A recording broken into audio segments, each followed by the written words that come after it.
चंदगडमध्ये अजितदादा पवार यांच्या दौऱ्याच्या आठवणींना उजाळा, राजेश पाटील यांच्याबाबतच्या वक्तव्याची पुन्हा चर्चा, नेतृत्व, विकासदृष्टी आणि शेवटच्या भेटीचा भावनिक संदर्भ।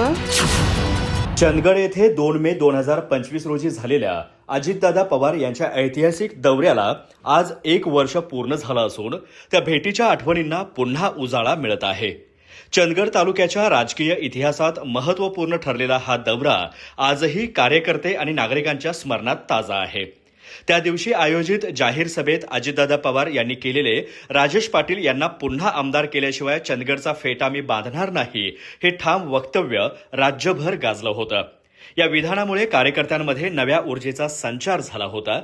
चंदगडच्या विकासाबाबतची तळमळ, स्थानिक नेतृत्वावर दाखवलेला विश्वास आणि जनतेशी थेट संवाद यामुळे हा दौरा विशेष ठरला।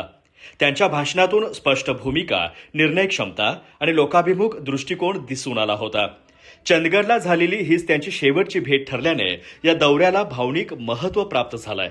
1 वर्ष उलटूनही त्या सभेतील क्षण, घोषणा आणि संवाद आजही नागरिकांच्या स्मरणात कायम आहेत। या स्मरण दिनानिमित्त चंदगडमध्ये विविध स्तरावरून त्यांच्या आठवणींना उजाळा देण्यात येत असून त्यांच्या कार्यशैलीचा आदर्श पुढे नेण्याचा निर्धार व्यक्त केला जात आहे। अधिक माहिती आणि ताज्या घडामोडींसाठी आजच आमचे चॅनल सबस्क्राईब करा।